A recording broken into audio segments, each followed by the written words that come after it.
오늘은 고린도전서 8장 7절에서 13절 말씀 본문으로 지식보다 사랑으로 충만하길, 이런 제목의 말씀 전하겠습니다. 이 고린도전서는 이 교회 성도들이 질문했던 여러 긴 편지를 받은 바울의 답장이라고 말할 수 있어요.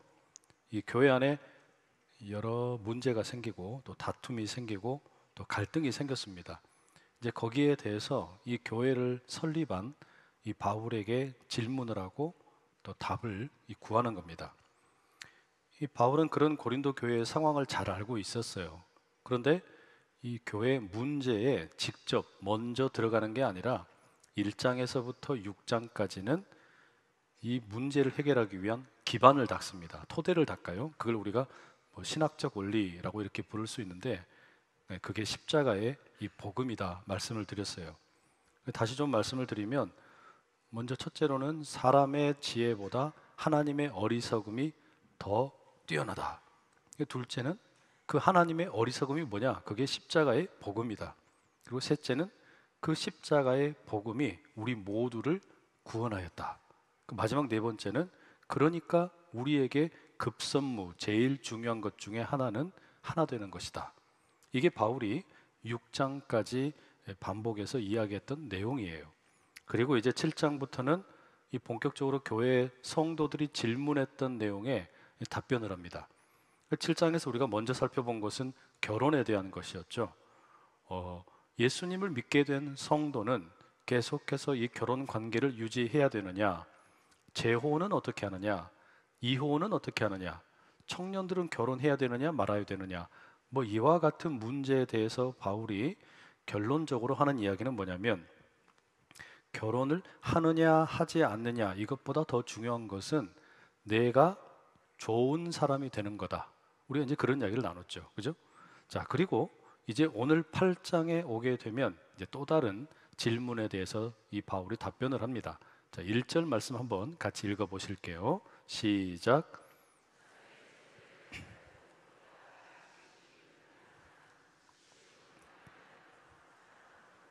세우나니 8장에서 저희가 만나게 되는 문제는 우상의 제물에 대한 겁니다.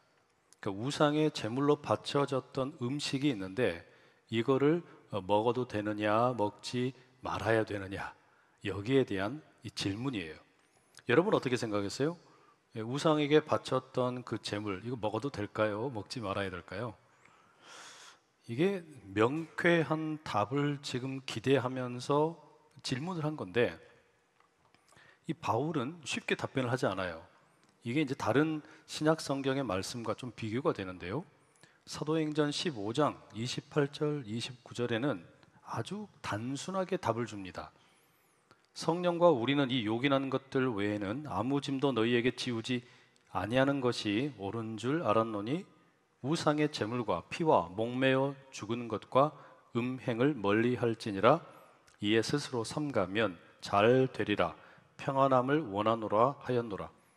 여기에서는 긴 설명이 없어요. 이방 성도들, 그러니까 본래 예수님을 믿지 않았던 다른 종교를 믿고 있던 사람들 가운데 예수님 믿게 된 사람들에게 주는 지침이에요. 우상의 제물 먹어라 먹지 마라? 먹지 말라고 그래요. 아주 간단합니다. 그런데 바울은 이 문제를 간단하게 답을 하지 않고 8장, 9장, 10장까지 아주 긴 분량을 할애해서 설명을 합니다. 왜 그럴까요? 이게 생각보다 복잡한 문제이기 때문에 그렇습니다. 또 어떤 분들은 아마 이렇게 생각할 수도 있을 거예요. 우상에게 제물을 바친 거, 그 음식을 먹는 거, 그게 오늘 우리하고 무슨 관련이 있을까? 이런 생각 드실 수도 있는데 한번 이야기를 들어보시기 바랍니다. 제가 좋아하는 한 교수님이 있는데요. 미국에서 그 신학교에서 신학생들에게 설교를 가르치는 분입니다. 근데 이분이 자기 동료 목사님에 대한 이야기를 한번 들려줬어요. 이분이 그 캐나다의 토론토 지역에서 목회를 하는 분인데, 주일날 오늘 우리가 함께 다루고 있는 이 고린도전서 8장을 설교를 하게 됐어요. 그래서 우상에게 바친 제물에 대해서도 잘 설명도 하고 이렇게 열심히 설교를 다 하셨어요. 이제 예배를 마쳤습니다. 그리고 그 예배당 입구에서 이제 성도들을 배웅을 합니다. 오며 가며 이제 인사를 하는데 어느 한 20대 젊은 여학생이, 그러니까 대학교에 다니는 여학생이 이 목사님에게 와서 인사를 하면서 그래요. 목사님, 오늘 설교 말씀 참 잘 들었습니다. 그런데 제가 궁금한 게 있어요. 저는 지금 힌두교 성도와 남자와 데이트를 하고 있습니다. 가끔 금요일 밤이면 그 힌두교 사원에 가서 또 음식도 함께 먹기도 합니다. 그 힌두교의 그 신들에게 바쳤던 음식, 그거 그냥 음식 나눠 먹는데 이건 먹어야 됩니까? 먹지 말아야 됩니까? 이렇게 질문을 한 거예요. 여러분, 그럼 뭐 이거는 그냥 뭐 남의 나라 이야기니까 우리 이야기는 아니다, 이렇게 생각하실 수도 있겠죠. 그런데 우리 한국 교회의 성도님들도 이와 비슷한 질문하는 분들 계세요. 이 제사에 대한 거예요. 요즘은 뭐 그렇게 많이들 묻지 않으시는 것 같은데 제사에 대해서도 아주 민감한 그런 질문들이 꽤 많아요. 이제 곧 추석이 돌아오잖아요. 근데 어떤 분들은 이 제사에 대해서 그냥 그것은 조상을 숭배하는 아름다운 관습이고 전통이고 나의 뿌리를 기억하는 것이기 때문에 그 제사 자체에 그렇게 문제될 것 없다, 이렇게 생각하는 분들 계세요. 천주교는 실제로 그렇게 하고 있죠. 반면에 또 어떤 분들은 이 제사는 그렇지 않다, 이것은 아주 영적으로 우상 숭배다, 이렇게 생각하는 분들도 있단 말이에요. 자, 그러면 이 제사가 우상 숭배와 같은 것으로 생각되는 분들에게 이제 음식을 준비한다, 그리고 제사를 끝낸 다음에 그 음식을 나누어 먹는다, 여러분 이게 쉽겠어요? 이게 쉬운 일이 아니겠죠. 이게 상당히 큰 고민거리가 되는 겁니다. 그렇기 때문에 이 문제가 답변을 하는 게 결코 쉬운 일이 아니에요. 상당히 어려운 그런 어떤 문제 중에 하나인 거예요. 자, 그럼 바울은 이 문제를 어떻게 풀어가느냐? 우리가 이제 다시 본문으로 좀 돌아가 보면 이 우상의 제물이라는 말부터 좀 생각을 해봐야 돼요.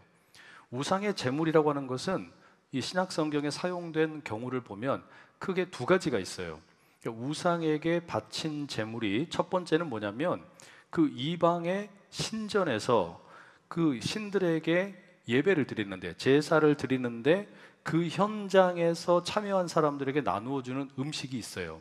그게 첫 번째고, 두 번째는 뭐냐면 우상의 제물로 바쳐졌던 그 고기들, 이런 음식들이 그 제사가 끝난 후에 이제 시장에서 유통이 되는 경우가 있어요. 이걸 이제 갖다 내다 파는 거죠. 이렇게 사용되는 경우가 있는 거예요. 자, 그럼 여러분 이 두 경우는 어떻습니까? 다르죠? 다른 거예요. 그러니까 우상에게 예배를 드리고 거기에서 나누어 먹는 음식의 경우가 있고, 이 음식을 남아서 너무 많이 남아가지고 시장에다가 내다 팔아서 그래서 그것을 먹게 되는 경우도 있단 말이에요. 자, 오늘 본문은 그럼 어떤 경우냐? 이 첫 번째에 해당하는 경우입니다. 이 고린도 도시는 여러 신들이 있었습니다. 많은 다신론 사회였는데 이렇다 보니까 사람들이 여기도 가고 저기도 가면서 여러 신들의 신전에서 그 신들에게 제사 지냈던 음식을 먹는 게 별로 이상하지가 않았습니다. 그리고 그 도시 곳곳에서 나누어지는 그 음식을 먹는 것이 이 동네 사람들에게, 그 마을 사람들에게는 그냥 하나의 축제 중에 하나였던 거예요. 여러분, 우리도 어찌 보면 이와 좀 비슷한 것도 있는 것 같아요. 예를 들면 우리가 뭐 초파일이 다가오면 절에 가서 산채 비빔밥 먹을 때도 있잖아요.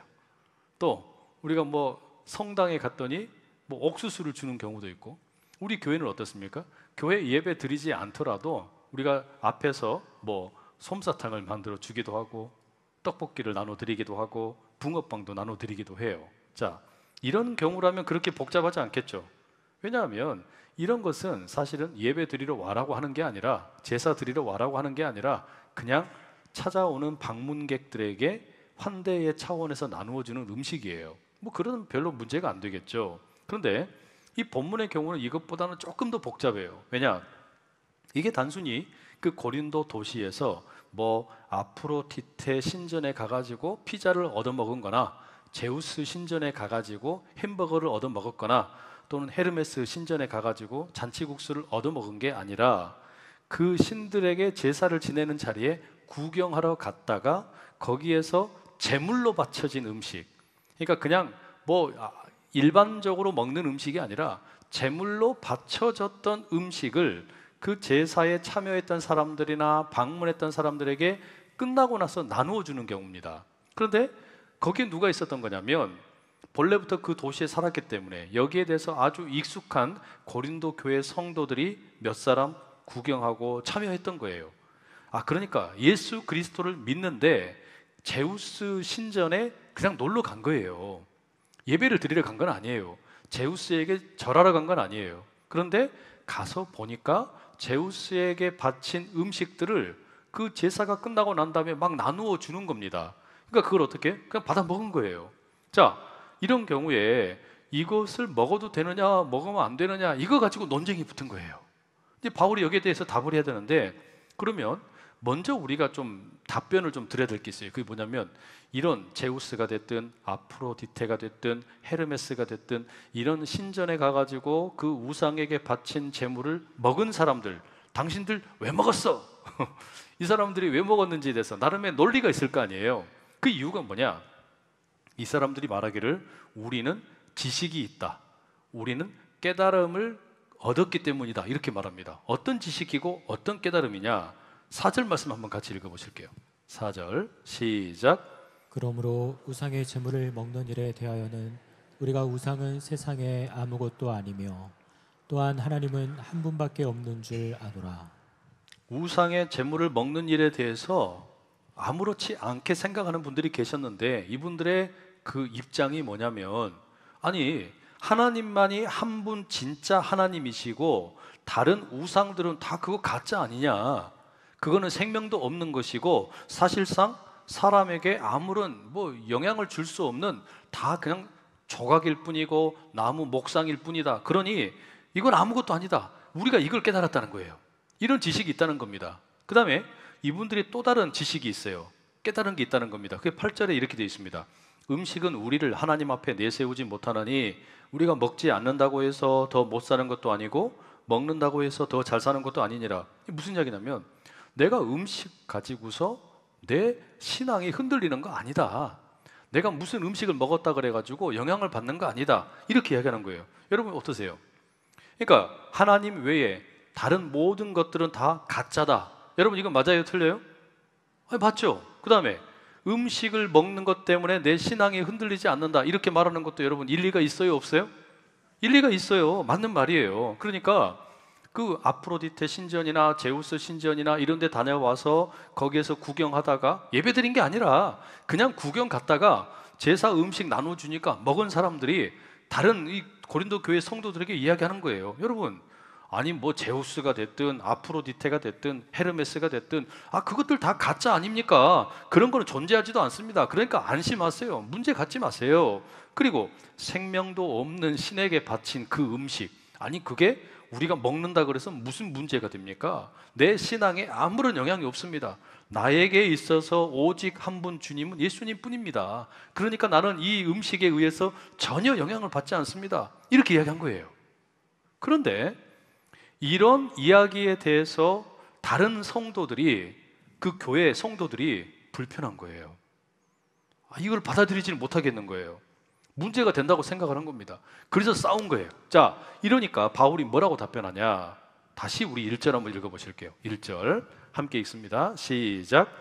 우상의 제물에 대하여는 우리가 다 지식이 있는 줄을 아나 지식은 교만하게 하며 사랑은 덕을 세우나니. 여기서 바울이 두 개를 비교하죠. 지식과 뭘 비교합니까? 사랑을 비교하고 있어요. 그래서 이어지는 2절 3절에 보면 지식보다 사랑을 더 우위에 두고 있습니다. 왜 그럴까요? 왜 바울이, 분명 우리가 보니까 그 논리가 맞는 것 같은데, 말하자면 우상은 다 가짜다, 하나님만이 온전하시고 진정한 신이시다, 그러니까 우상 그건 겁낼 거 없다, 또 그 음식이 무슨 대수냐, 그것 때문에 내 신앙 흔들리지 않는다, 다 맞는 것 같은데 왜 여기에 대해서 바울이 지금 염려를 하느냐? 이유는 이 지식이라고 하는 게 때로 공동체에 악영향을 미칠 수 있기 때문입니다.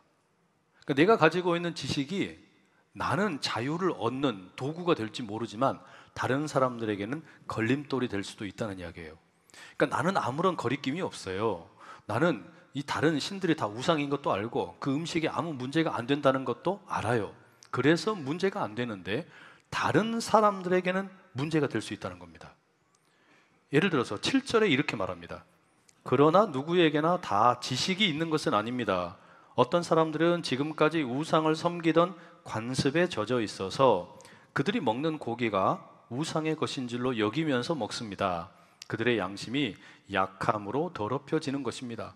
세번역 성경으로 읽어드린 건데요, 어떤 분들은 아직 예수님을 믿는 그 믿음이 약해가지고 어떤 그런 경지까지 이르지를 못했다는 거예요. 그래서 다른 사람들이 우상의 재물 먹는 거 보면 예수님을 믿던 그 믿음이 흔들리고 옛날 모습으로 돌아갈 수도 있다는 거예요. 그러니까 어떻습니까? 나는 깨달음이 있고 지식이 있기 때문에 자유롭게 무엇이든지 할 수 있지만, 그러나 다른 사람들 중에, 다른 우리 형제나 자매들 중에 믿음이 연약한 이들은 그것에 영향을 받을 수 있으니 어떻게 하라는 겁니까? 걸림돌이 될 수 있으니까 조심하는 게 필요하다는 거예요.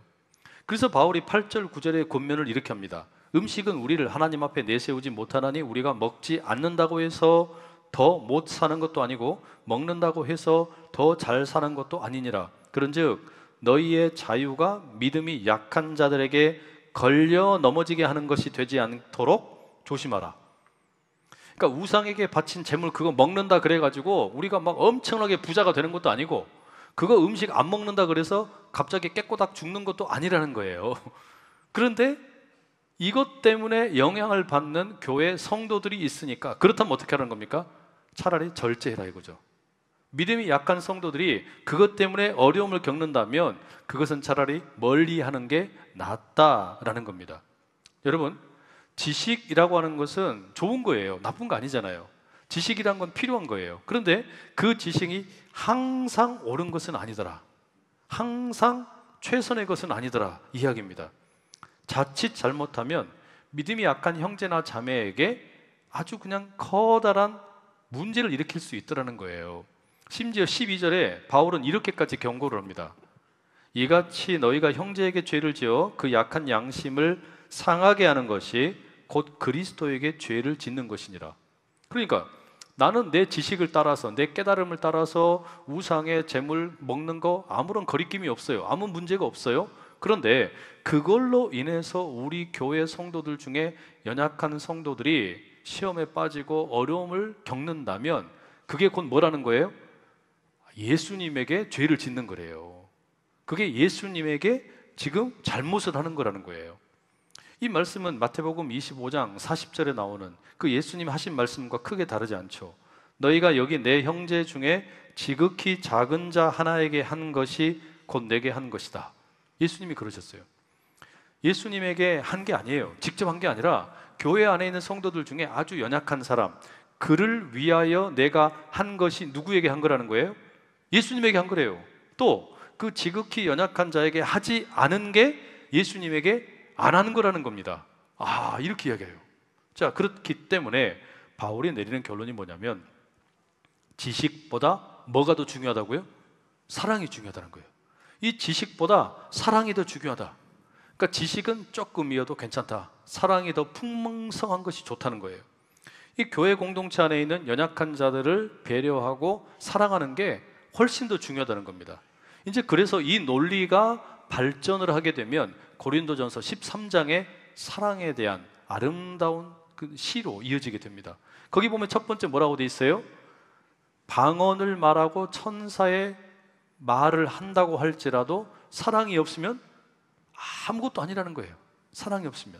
그래서 방언이나 천사의 말을 한다는 게 뭡니까? 일종의 지식을 얻은 거예요. 깨달음을 얻은 거예요. 그러나 그 속에 사랑이 없으면, 사랑으로 방언을 하지 못하고 사랑으로 천사의 말을 하지 못하면 그것은 소리나는 구리이고 울리는 꽹과리밖에 되지 않는다, 평가절하를 하는 겁니다. 왜냐? 사랑이라고 하는 것이 이 교회를 세우는 가장 중요한 기둥이기 때문이에요. 하나님께서 예수 그리스도를 통해 우리에게 부어주신 사랑의 기초에서 교회가 세워졌으니 우리도 그 사랑 받았으니까 서로를 배려하고 아끼는 그 사랑으로 일하라라는 거예요. 제가 이 설교 준비하면서 지식보다 사랑이 더 중요하다. 이걸 어떻게 좀 말씀을 드릴 수 있을까? 특히 음식과 관련해서 어떻게 이야기를 드릴 수 있을까 생각을 해보다가 우리 그 음주 문화를 좀 생각을 해보게 됐어요. 제가 여러분 질문 하나 드릴게요. 여러분 술 먹어도 됩니까? 안 됩니까? 술 먹어도 돼요? 안 돼요? 아니 뭐 안 될 게 뭐 있어요? 뭐 우리 다 알잖아요. 우리 지식이 있잖아요. 우리 깨달음이 있잖아요. 술 먹는다고 지옥에 갑니까? 안 갑니까? 아니 말을 안 하세요 왜? 우리가 술을 먹는다 그래가지고 지옥에 갈 일 없어요. 그렇죠? 우리가 술을 먹는다 그래가지고 무슨 뭐 아주 막 무슨 구원을 받지 못하거나 무슨 크게 문제가 생기는 거 전혀 없어요. 우리 예수님도 포도주 홀짝홀짝 많이 드셨어요. 아니 그렇잖아요. 자, 이게 우리가 가지고 있는 지식이고 깨달음입니다. 그런데 어떤 분들에게는 이 음주 문화가 되게 좀 불편한가 봐요. 그런 분들이 있는데 제가 뭐 설교를 하거나 또는 가르치는 자리에서 뭐 술 먹는 게 무슨 문제냐, 그거 아무것도 아니다. 술 먹는다 그래가지고 우리가 무슨 뭐 구원을 받지 못하거나 그런 것도 아니다. 그러니까 염려하지 마라. 아무 걱정 없이 마음껏 드셔라. 앞으로 우리 당회도 우리 장로님들이랑 같이 이제 술집에서 할란다. 마셔라, 부어라. 우리 이렇게 할란다. 우리가 먼저 그런 술 문화에 대해서 개혁을 하고 좀 모범을 보여주겠다. 자, 이렇게 했다고 칩시다. 그렇게 했더니 교회 안에 있는 연약한 성도들이 어떻게 되는 거예요? 믿음이 흔들리는 거예요. 시험에 빠지는 거예요. 근데 여러분, 꼭 이런 경우만 있는 건 아니에요. 또 다른 경우도 있어요. 예를 들면 우리 교회 권사님들 중에도 우리 집사님들 중에도 나는 오랫동안 신앙생활 해오고 있는데 우리 남편이 신앙생활 안 해서 고민인 분들 계시죠? 많이들 계시잖아요. 근데 이 남편이 술을 너무너무 좋아해. 술을 너무너무 좋아하는 그 남편을 아주 어렵게 이제 교회로 초청을 했어요. 예배를 드리는 자리로 이렇게 모셔왔단 말이에요. 아니 그런데 제가 설교를 하면서 막 그런 거예요. 술 먹으면 마귀의 자식이 된다. 술 한 방울이라도 입에 대면 지옥 간다. 뭐 이렇게 했다고 해보세요. 자, 그러면 진짜 어렵게 우리 권사님이 기도해가지고 이 교회에 모시고 온 그 남편분 이제 예배 나오겠어요? 안 나오겠어요? 안 나오지 나오겠어요? 그러면 나올 리가 없죠. 그죠? 그러니까 이게 쉬운 문제가 아니다. 이해가 되세요? 그러니까 보세요 여러분, 지식보다 사랑이 더 중요하다라는 이야기는요, 우리가 가지고 있는 이 지식이라는 게 온전한 게 아니에요. 어떤 의미에서 온전한 게 아니냐면, 그래 그게 맞다 치자, 그게 다 좋다. 그런데 그게 모든 경우에 100% 다 쉽사리 적용되는 것은 아니다는 이야기예요. 그렇죠? 그러니까 말하자면 형편에 맞게 상대방에게 배려가 되는 지식이 필요한 거예요. 당연히 술이 우리의 구원을 뭐 좌우할 수 없습니다. 술 먹는다 그래가지고 우리가 무슨 뭐 지옥 가고 그런 것도 아니에요.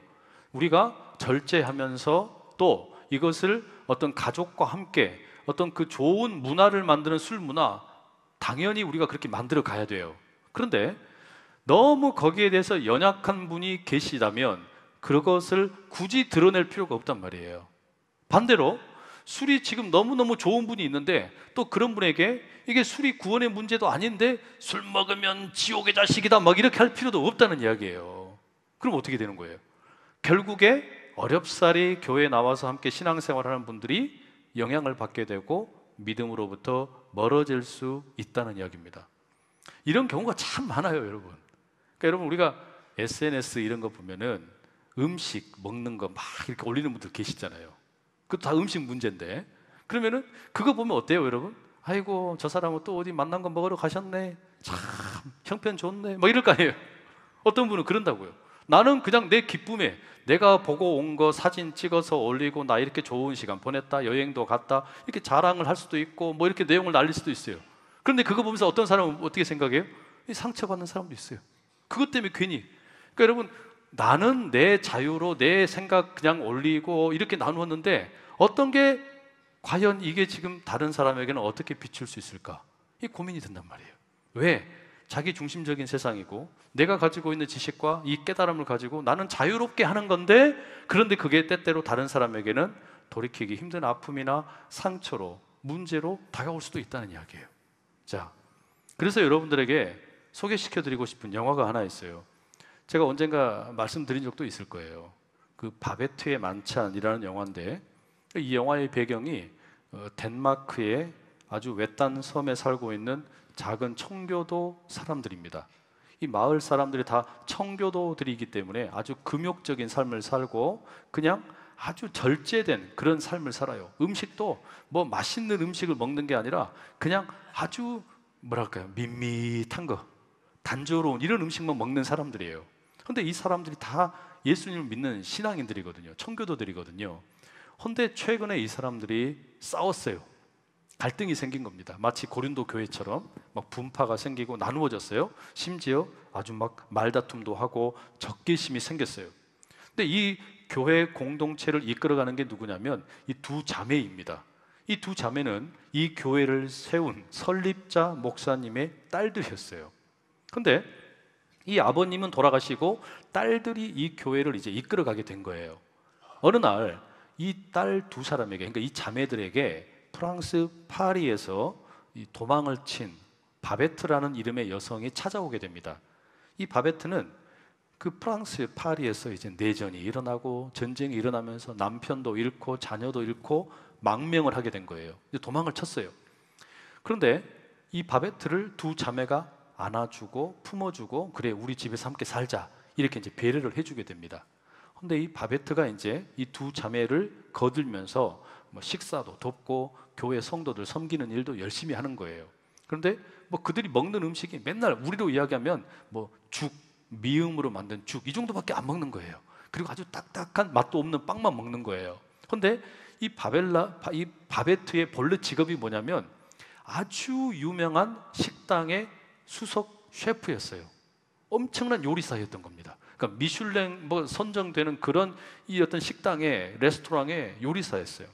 그런데 그런 그 뛰어난 요리사가 맨날 미음만 만들고 맛없는 빵만 대접하는 그런 일을 했단 말이에요. 몇 년이 지났습니다.